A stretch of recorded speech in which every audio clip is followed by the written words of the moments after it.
Hey everyone, and welcome to the channel. It's been 6 months since the iPhone 13 released. I upgraded from the iPhone XR and I've been daily driving it ever since launch. And in this video, I'll be telling you how it's held up, how I've been using it in my daily life, and whether it's still worth picking one up. Let's talk about the design first. I absolutely love the design of this phone. The flat edges feel great in the hand and immediately remind me of my old iPhone 5S. For me, I always felt that the XR was a little too big for me. And with this sporting the same screen size and a smaller body, what's not to love? As far as colors go, I went for the blue one. It matches my iPad and my Apple Watch. It's also available in a completely new green color. Physically, the phone has held up quite well too. The aluminum band has a little scuff from when it fell when I was filming it, but it's all good. This is why I have tempered glass and always keep my phone in a case.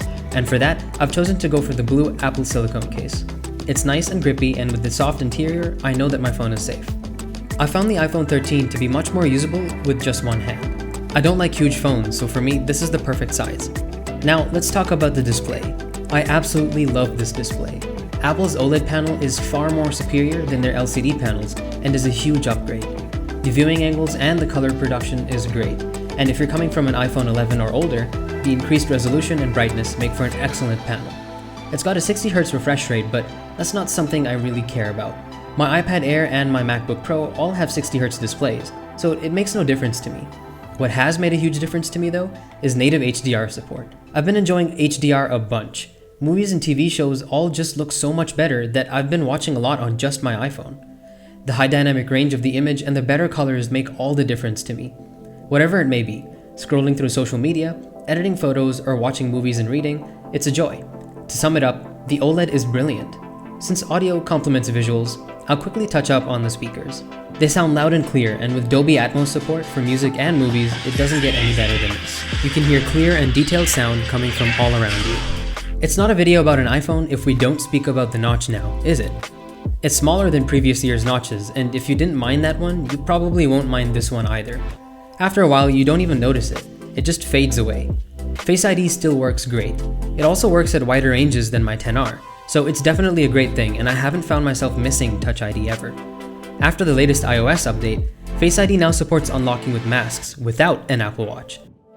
Now, let's talk about the cameras. Smartphone cameras have come a long way and are one of those main selling points these days. I've been using the 13's camera extensively. Let's talk about the hardware first, and I'll show you what I've shot, and I'll let you be the judge of what you see. The iPhone 13 has 3 cameras. One 12-megapixel front-facing camera, a 12-megapixel f1.6 wide camera with sensor shift image stabilization, and a 12-megapixel f2.8 ultra-wide camera with a faster sensor. There's a whole plethora of smart features that the iPhone has. Smart HDR4, Deep Fusion for dimly lit scenes, night mode, cinematic mode, and even Dolby Vision videos.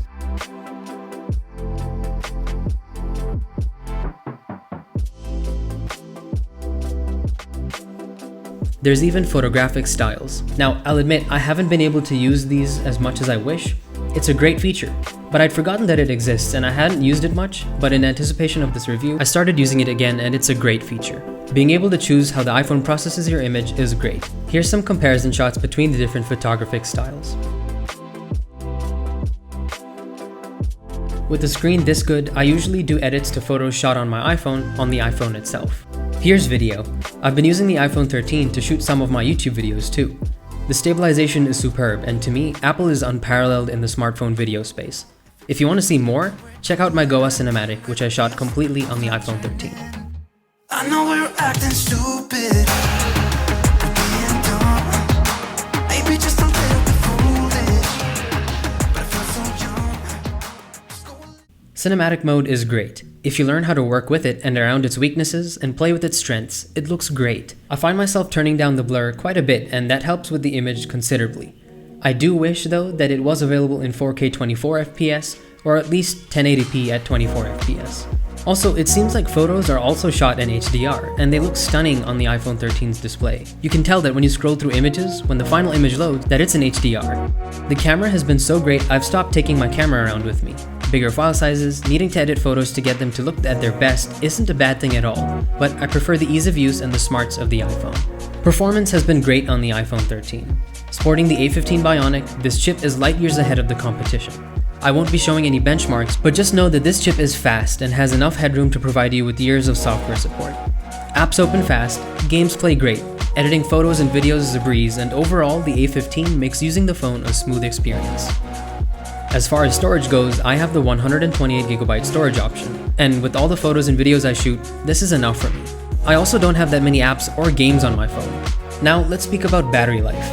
Battery life has been amazing too. So good that my charging habit is kind of messed up now. I'm usually able to get through the day, the following night, and the next morning on a single charge. I've still got 100% battery health as well.